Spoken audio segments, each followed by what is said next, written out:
Sadhguru, the next question is something that we sourced from the audience, and it's been a personal question as well, which is that when we're on this journey of life, we tend to set a lot of short-term goals, and when we don't achieve them, we don't know how to deal with failure. And that is something we all deal with a lot at U of T in specific, but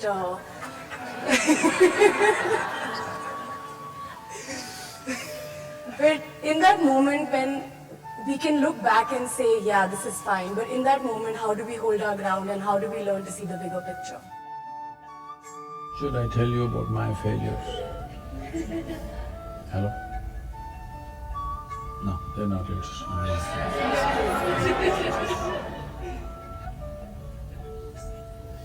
I have some friends who want to know about my failure.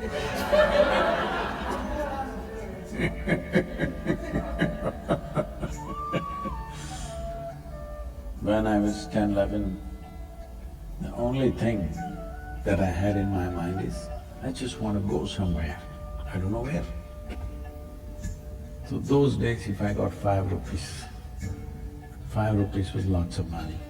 I bought a little bit of bread and disappeared into the jungle. Just walked around, caught a bunch of snakes, I observed everything from insects to worms to animals to everything.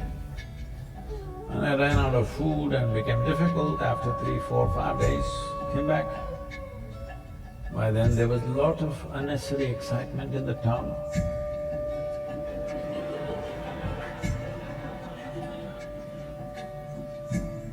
Police complaints, searching all over the place, looking into the morgue, all kinds of things. And then I came back and they were all this thing, but I'd left a note. They just ignore my words and do everything else. So after a few times, they got used to that.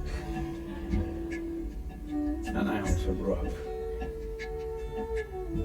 So I didn't know where, but I just wanted to go somewhere. All I knew was somehow the known situations was kind of containing me. I just wanted to go somewhere. The moment I got a bicycle, I cycled across South India. And I got a motorcycle, I crisscrossed India many times. And I was stopped at the national borders. So I decided the only thing is I do some business, make some money and ride across the world. Where? I don't know, simply want to ride. So I thought I'll get into business. So I got in, became far more successful than most people would imagine in a short span of time.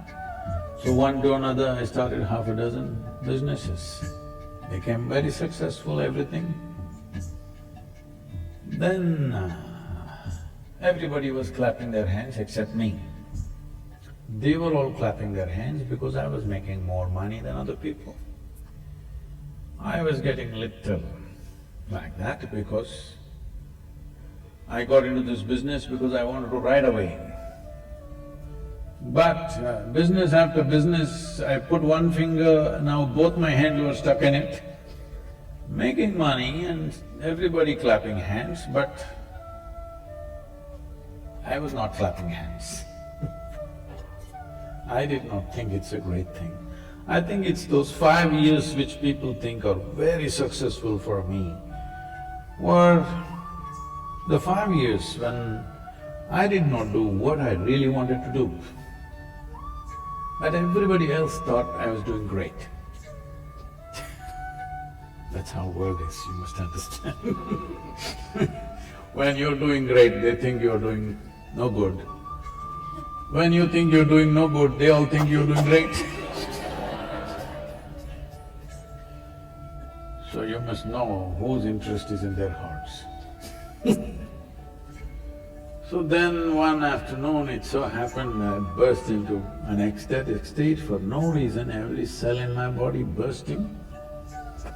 And then I look at myself, what is happening to me? Am I going off my rocker? Am I losing it? What's happening? But I know I don't want to lose what's happening because it's too fantastic. If I simply sit here, I'm dripping ecstasy. Then I pay attention to it. What is it that's happening to me? Then I realize, if I don't mess with my mind, I'm just ecstatic. Even now, just see, it's just the cerebral activity that you're not able to deal with, isn't it, which causes so much all this. If you know how to distance yourself from that, this life will burst into ecstatic state. When you were a 5-year-old girl, simply jumping around, simply because there was not much cerebral activity. Simply life was a joy just to be alive, isn't it? Even now you will become like that if you know when to keep your cerebral activity on, when to keep it off. When I realized, if you don't do anything, you will become ecstatic, then I thought, what's the big deal? I will make the whole world ecstatic. On that day, the world's population was 5.6 billion people. Then I sat down and made an elaborate plan. How I will make the world ecstatic? Because it's so simple. If they don't do anything, they will be ecstatic. I didn't think people are so invested in misery that it'll take a lot of coaxing. Then I made a plan. In 2.5 years' time, I can very easily make the world ecstatic. I thought I will execute this plan. Because you are a consulting business person, I'm telling you. I had everything clear-cut, because this is this simple. If I talk to them, why will they deny ecstasy? They will all go for it. 38 years.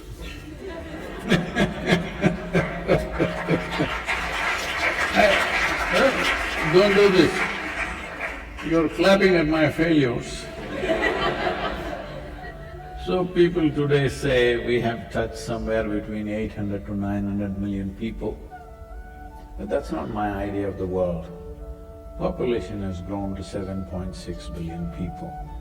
Now I know I will die a failure, but I'm a blissful failure, okay? Because first is, I learned how to fix myself before I do anything in the world. If you fix yourself, will you fix yourself in a pleasant way or unpleasant way? Pleasant way. So if you become joyful by your own nature, then you do something in the world.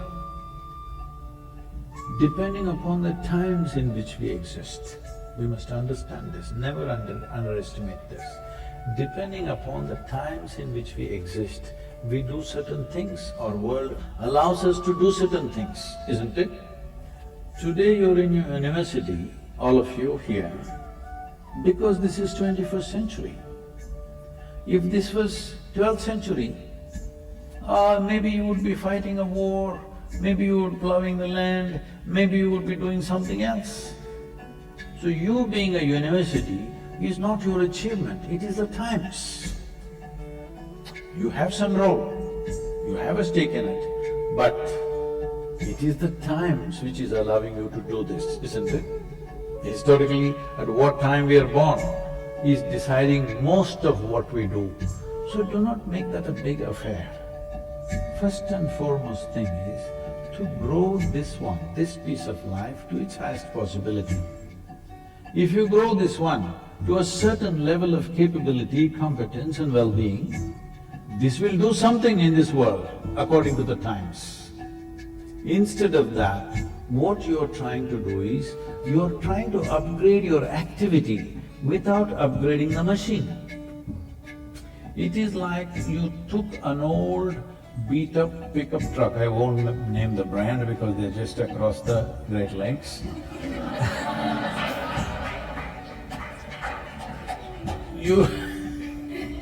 You took one old beat-up truck, pickup truck you have, But you suddenly got a desire, you want to go into the Formula One racing.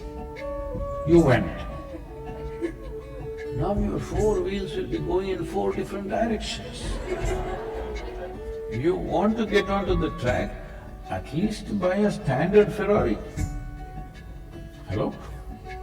If you have an upgraded machine, is your activity naturally upgraded? I'm asking you.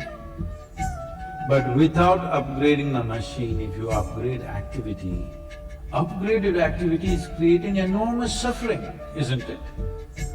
See, those of you who are thinking it's very hard to be in the university, I can take you back home and make you plow the land. Very easy.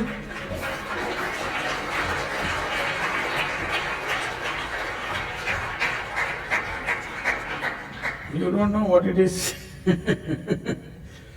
So I'm not trying to make fun of things, but I want you to understand the privilege of being in the times in which you are, where our survival process is better organized than ever before in the history of humanity. Yes or no? Yes or no? Are you materially not living better than your parents and grandparents? Unless your father was a Maharaja in India or something, no, you're common. So definitely you're living better than them, isn't it? Especially all of you young women who are here, I want you to acknowledge this, that this is the best time to be a woman on this planet. It never was this good.